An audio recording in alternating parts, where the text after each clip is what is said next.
Washington, the Nation of Islam leader, calls on millions of voters to unite behind him, while his critics call for caution. Pain relief without pills. The government endorses some unusual treatments for what ails you. And I on America. We love you! They call themselves the Promise Keepers. Maybe not 1 million men, but getting there fast. This is the CBS Evening News with Dan Rather. Good evening. The Speaker of Iran's parliament late today added his congratulations to Louis Farrakhan. He said the million-man march on Washington showed that the Islamic revolution of Ayatollah Khomeini has spread to the United States. Earlier, the Libyan news agency said Muammar Gaddafi had called to praise the leader of America's Nation of Islam.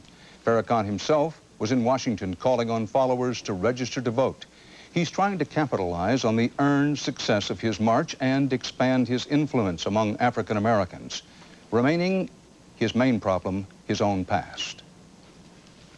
And let it be in a public kind of At today's news conference in Washington, Farrakhan called for millions of newly registered voters to march on the polls next year. That we will be looking at every major political race in every district where black people can make a difference. Yes, I'm not talking about color. I'm talking about an agenda. But just what is the agenda of Louis Farrakhan? He sees the Washington March as proof that he has entered the political mainstream. But Farrakhan's past has been on the fringes. His message has included anti-white and anti-Semitic themes. And his allies have included the likes of Libya's anti-American terrorist leader Muammar Gaddafi, who reportedly called to congratulate Farrakhan today on the success of his march. His enemies have their own followers, and they're not about to forget. He accuses the Jewish community of financing the Holocaust so that rich Jews made money killing poor Jews. He accuses the Jewish community of being responsible for all the major ills that the African American community suffers. There is too much pain and suffering in the black community to allow us to accept any leader that's going to talk the same type of hatred that we've been victimized for. Still, many African Americans say that's not the point. It is their contention that the point is their own pain and suffering. And with no one else to lead them, Farrakhan has demonstrated that he can bring people into the streets and perhaps to the polls. Chicago Tribune columnist Clarence Page has been watching Farrakhan and his followers for years. If the problems facing black America are so bad right now that only Louis Farrakhan is the one that African Americans can turn to do something about them, then this whole country is in serious trouble. White supremacy has to die in order for humanity to live. I would like to remove Louis Farrakhan from the stage of major black leadership, but African Americans like me are in a minority right now, primarily because he and his movement are doing so much good. Farrakhan today reacted coolly to the idea of a new presidential commission on race relations. He said he was not interested in another conference to deceive the people, unquote. As for his election year agenda, he wouldn't say exactly what it is, except that it will be in the interest of what he called the poor and the oppressed. The stage is set on Capitol Hill for a decisive battle now over one of the most controversial parts of the Republican agenda, Medicare reform. Chief Washington correspondent Bob Schieffer is standing by on the Hill with the final round of horse trading on the eve of the big vote. Bob? Well, Dan, after months of some of the bitterest partisan fighting that anybody can remember around here, the House is set to vote tomorrow on the Republican plan to overhaul Medicare, and House Speaker Gingrich said tonight he has the votes to pass the plan. There's been no middle ground on this one. Democrats have said from the start that this is going to wreck Medicare as we know it. Republicans say their reforms are necessary to save the $270 billion that they need over the next 7 years to balance the budget. Gingrich had to make some last-minute concessions, by the way, to keep some of his own troops on board, concessions that will include sending more money to rural doctors and hospitals. Once this passes, if it does, it will go into a giant bill that also includes a tax cut being crafted by both the House and the Senate. The only question now is whether the president will veto the whole thing and tell the Congress to start over. The betting here tonight is he'll do exactly that. Dan? Bob Schieffer on Capitol Hill. More on the Medicare plan and the fine print that will make a lot of doctors happy from Ray Brady later in this broadcast. President Clinton returned to Washington today after 2 lucrative fundraisers in Texas. But in addition to raising money, the president also raised charges that he's back to waffling, this time on the subject of income taxes. More about that from White House correspondent Rita Braver. Rita?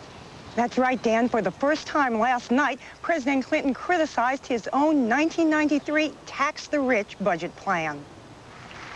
But in trying to make points with a group of fat cat contributors in Texas last night, he seemed to mousetrap himself. Probably people in this room still mad at me at that budget because you think I raise your taxes too much. Well, it might surprise you to know that I think I raise them too much, too.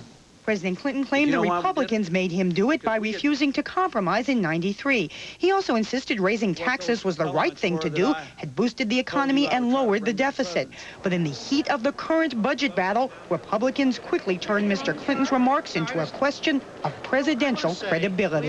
It verges on being out of touch with reality. I mean, you really have to wonder, what is he thinking of? The whole record was the Democrats insisted on a tax increase. And this will likely be one of those comments that continues to haunt a president who's often been criticized for saying whatever he thinks his audience of the moment wants to hear, Dan. Rita Braver at the White House. Deadly force, new rules on when federal agents can shoot to kill. That story is next. Also ahead, white cops, a black man in an expensive car, and sudden death. The case of Johnny Gamage.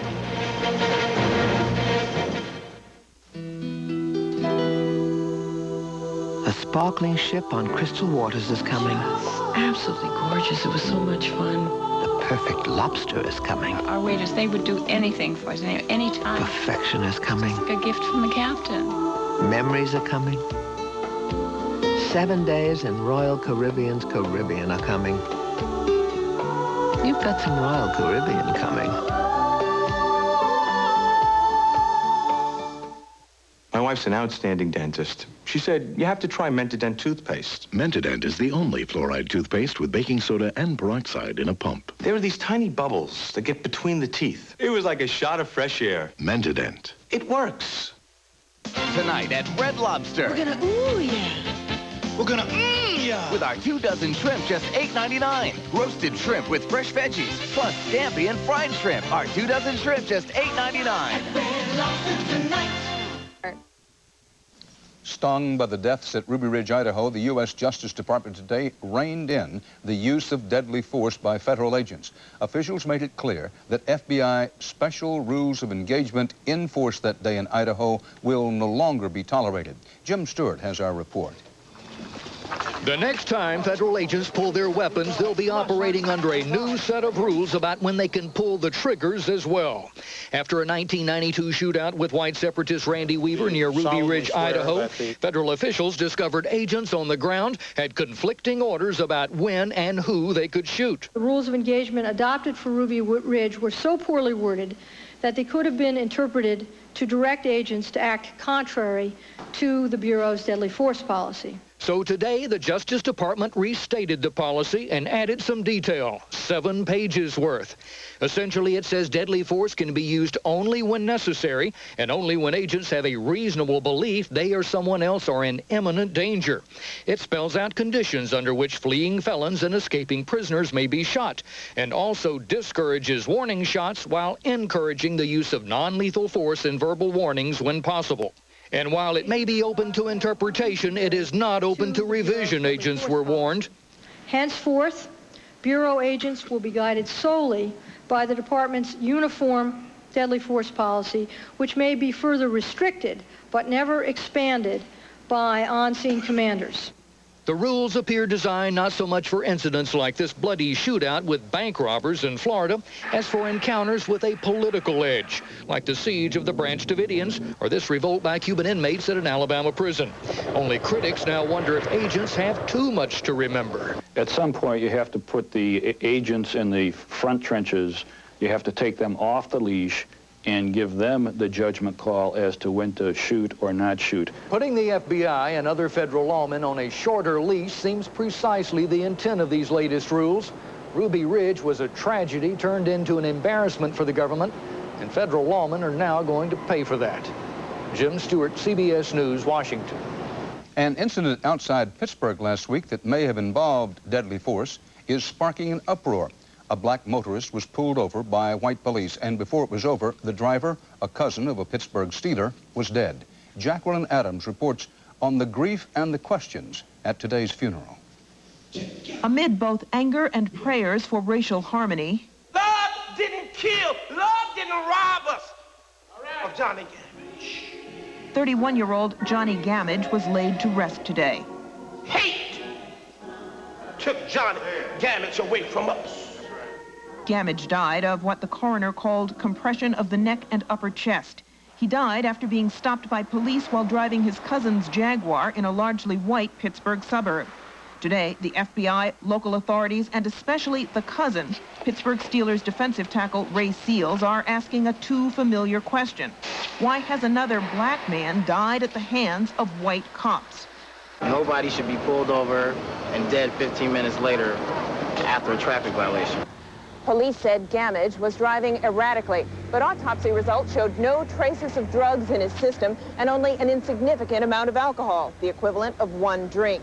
2 of the 6 officers involved have been suspended with pay, and publicly, Brentwood, Pennsylvania police are saying nothing. Gives you another factor towards the Mark Furman tapes. He told you right in the tapes what goes on. Now you see it, what, 3 weeks later, 2 weeks later?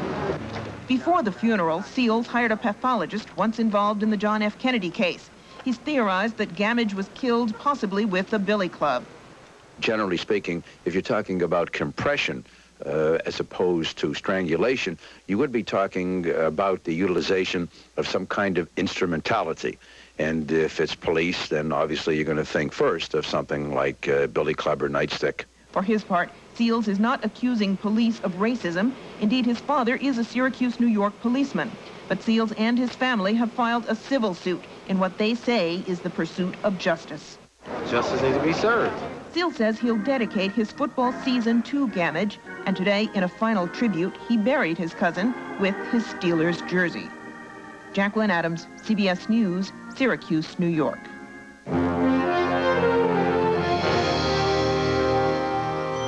AARP and Centrum Silver salute John Whitaker. For helping others, John is honored with a Legacy Award by AARP and Centrum Silver. The Centrum specially formulated for your changing nutritional needs after 50. It's a great time to be silver.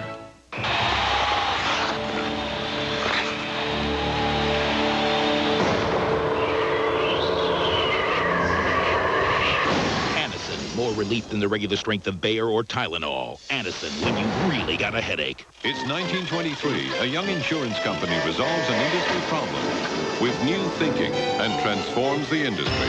Safeco has since transformed itself into a financial services company, investing, insuring, building financial security. Where do you find such solid companies, steadily growing stronger, yet with an eye out for opportunity?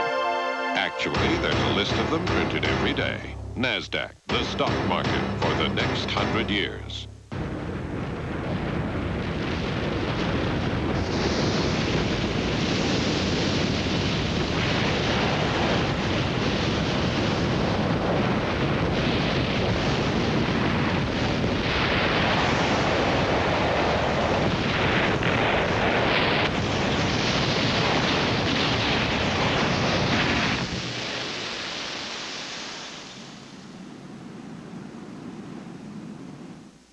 All he did was put money in parking meters that were about to expire. There you go. God bless. And for this, the police came after Mr. Twister. Human kindness cannot be made into something that is illegal. Breaking the law by doing somebody a favor? Mr. Twister's dilemma. It's no laughing matter. Tomorrow on the CBS Evening News. This being a high-tech age, many, if not most of us, have come to expect high-tech solutions to all our medical problems. However, new federal recommendations today back a different view, that many common aches and ailments can be eased by some uncommon-sounding treatments. Our health correspondent, Dr. Bob Arnott, has the findings. As you're relaxing further and further. Hypnosis, biofeedback, relaxation, meditation. Not exactly conventional medical treatments. But today, a government-sponsored panel of traditional medical experts said these treatments work and work well. There's sufficient information to say that there are effective treatments which can help address a problem of immense personal importance and tremendous public health significance. Many patients suffering from low back pain, arthritis, and insomnia often don't respond to conventional medical treatment. They can develop a cycle of dependency on painkillers and sleeping pills. 24-year-old Darren suffered intense, debilitating pain for months since his foot was crushed by a trailer. I went to different therapies. I took different painkillers. The painkillers really didn't help. Darren was depressed and nearly suicidal until his doctor prescribed a range of alternative treatments from relaxation to biofeedback. I feel a lot better. I feel like I have a chance to do something with my life again. The panel said combining behavioral therapies, relaxation, biofeedback, and hypnosis with traditional medicine work better than the traditional approach alone. And they added, it's more cost-effective. This is part and parcel of the therapy program. In the long run, will help decrease the cost. But doctors caution against using alternative therapies alone. It would be a disaster and a real tragedy if the only approach that was taken to management insomnia was referral to behavioral therapy methods. It's doomed to failure. The panel worries that some managed health care plans won't be willing to pay for alternative treatments because of their high initial cost. But they say these therapies could save billions over the long haul. Dr. Bob Arnott, CBS News, Washington. Secretary of State Christopher announced today that peace talks on Bosnia will open October 31st at the Wright-Patterson Air Force Base near Dayton, Ohio. The presidents of Bosnia, Serbia, and Croatia will sit down with diplomats from the U.S., Britain, France, Germany, and Russia. Cuban leader Fidel Castro will be making another visit to New York.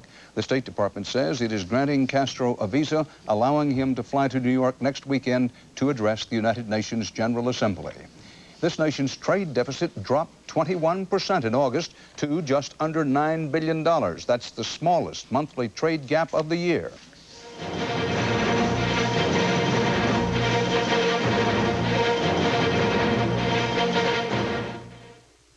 I could have sent the money Western Union. Did you really need the money today? Just tell me. If you had told me you needed the money really fast, I would have sent it. If you didn't send the money Western Union, Tell me these things anyway. What's so did you important? really send the money? Just tell them to wait. Western Union, the fastest way to send money worldwide. No, I didn't send the money Western Union, but I figured, what's the difference? 601... If you didn't send the money Western Union, did you really send the money? Sorry it didn't get there, but I wouldn't worry. Western Union, the fastest way to send money worldwide. It happens in the hospital. It happens at home. It's the onset of heartburn. It's an attack of acid indigestion. For these stomach flare-ups, the #1 choice of hospitals is Maalox. Hospitals know that nothing works faster to rush heartburn relief. Now, you know it too. Fast-acting Maalox. Hospitals can count on it for speed, and that's just what you need. Maalox, the first choice for hospitals, the fast choice for home. In fast-acting Maalox tablets too. My dad has been my dentist since my first tooth has come in. This is the first toothpaste that he's ever sent me. This is Tartar Control Mentadent with fluoride, baking soda, and peroxide. Mentadent helps stop tartar before it forms. Tartar Control Mentadent. It has everything. Hey, here's something delicious that has the flavor of fruit, not fat. A low-fat, chewy granola bar from Nature Valley. It's like finding a candy bar with the flavor of fruit, not fat. Just look here in Nature Valley. Ah, the good old days of supermarket shopping. When nothing stood between you and your next meal. Nothing. But today, there are materials that help lock out harmful contaminants and reduce spoilage, keeping us safe and the food we eat fresh. Plastics make it possible. So now, the rest is history. Mr. Twister's dilemma. All he did was put money in meters that were about to expire. And for this, the police came after him. What's going on? Tomorrow on the CBS Evening News. As Bob Schieffer reported earlier, the House votes tomorrow on a package of sweeping Medicare changes. Republicans call them reforms, Democrats call them cuts. Republican leaders say their plan will save $270 billion over 7 years. But that's not all it will do. Ray Brady's been looking at the fine print and found some things that are just what the doctors ordered. Ray? Dan, there's no doubt that Medicare's out of control. But while this House bill would slow payments to doctors by $26 billion over 7 years, some of its provisions could make sure that doctors and drug companies never need medical charity. Congressman, can you say that this bill will not make doctors richer? It will make doctors richer at a slower pace. But some doctors may find a way to speed up the pace. The bill would let doctors with part ownership of medical equipment or a laboratory send their patients there, a practice restricted just 2 years ago. And the more tests they order, the more money they make. We think that's unethical and wrong. It will drive up the price of health care. Another break. The bill would make it tougher for the government to prove a doctor inflated bills to Medicare. And it would help reduce the huge malpractice premiums doctors now pay. With all this, it's no surprise the nation's largest doctors group supports this bill. The American Medical Association is also tops among trade groups for contributions to Congress in the last election. More than $2.25 million. That we've had a Congress that's been willing to listen to the profession and allowed us to have some input and give them some guidance as to where there are the real problems and where there are opportunities for real savings. Drug companies and medical manufacturers do okay too. Out would go giant claims, like the $2.5 billion paid by the maker of the Dalkon Shield birth control device. A $250,000 lid for pain and suffering would go on such awards if a product or drug had been approved by the Food and Drug Administration.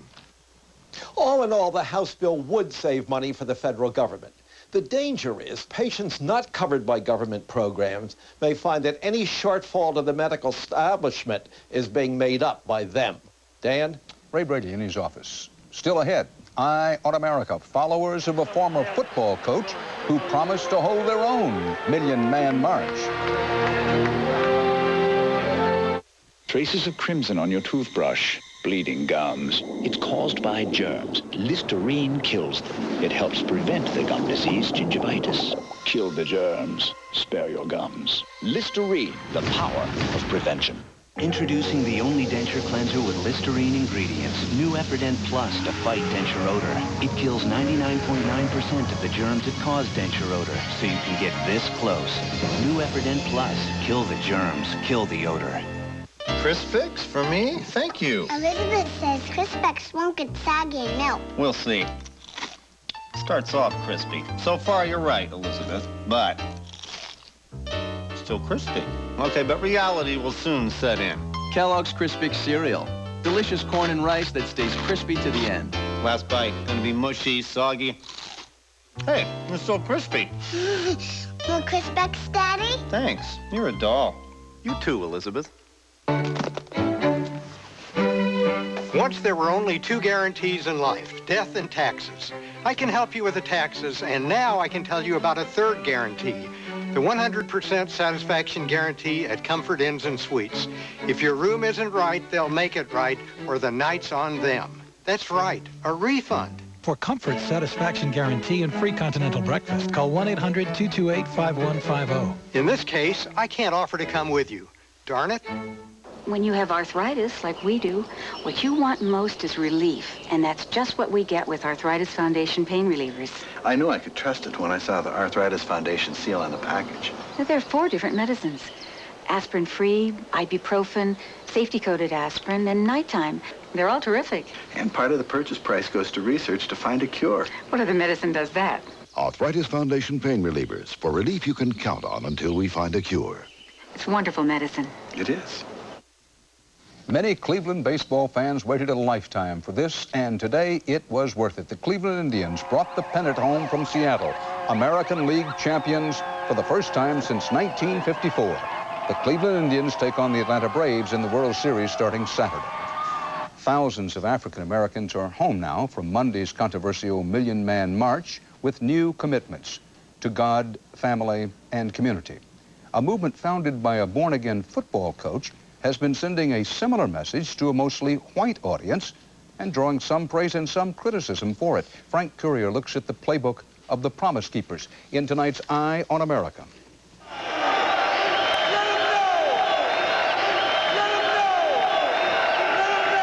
Here in the Oakland Coliseum, they're not rooting for the Raiders, they're cheering for Jesus. They call themselves Promise Keepers, a predominantly white Protestant middle-class movement for men only, packing football stadiums across the land. From fewer than 100 followers 4 years ago, the ranks of this macho religious revival group have exploded, today numbering 700,000 zealots. The world seems to think that machoism is being able to guzzle beer, loving football more than your family, and it's not about that. Welcome to Promise Keepers. God bless you. But the Promise Keepers movement is controversial. Women are relegated to volunteer jobs outside the stadium. We want to be better men. We're getting together. And that's sparking protests. Feminists accusing Promise Keepers of building up their egos, putting women down. They believe that the man is the head of the household, absolutely, that women submit to the male. Don't get discouraged. Bill McCartney founded the group when his own life was in turmoil. 13 seasons at a national championship that brought him power and prestige as head football coach at Colorado University. But success nearly cost him his family. His daughter bore a child out of wedlock, fathered by the team's star quarterback. His 32-year marriage to wife Lindy was falling apart. Suddenly, McCartney walked away from his $350,000 a year job. I realized that God gave me this beautiful lady, and I didn't give back, you know. I'm sorry. Too many men, McCartney preaches, have broken their own promises to hearth and home, leaving children fatherless and wives dishonored. The movement takes its name from the 7 promises men are asked to make and keep to their wives and to the church. The controversy focuses on a pledge to reassume dominance in the home and take control of the family from the woman. That's why we're here this evening, because the man has to lead that house. How are we going to move from the boardroom to the family room? How are we going to get off the fast track to the fathering track? But the leadership is under attack for its tough stand against abortion and rejection of homosexuals. The leadership of Promise Keepers is expressively anti-gay, in particular Bill McCartney, who has a long history of anti-gay and anti-women attacks and policies and practices. McCartney denies he's anti-gay and disputes critics who claim this self-help movement is politically motivated. We don't have a clue about politics, you know. We haven't had a clue about a lot of things, you know, as men. But there's just absolutely no political agenda. Hallelujah! Hallelujah! Jesus is alive. Singing the praises of fatherhood and family, Promise Keepers are planning their own million-man march on Washington in 1997. As the prophet who once made football a religion, now lets God call the plays in competition for men's souls. In Oakland, Frank Courier for Eye on America. He's alive tonight! And that's part of our world tonight. Tomorrow on CBS This Morning, airbags and infants. For the CBS Evening News, Dan Rather reporting. Good night. Hallelujah! Jesus is alive! Death has lost its victory, and the grave has been denied. CBS News. Have you seen your country today? News at 6 is next. Violence once again raises the question of safety in Portland. We'll tell you what happened and what you can do to keep yourself safe. Louisiana Pacific Corporation has taken out its checkbook and is prepared to pay for damage to homes.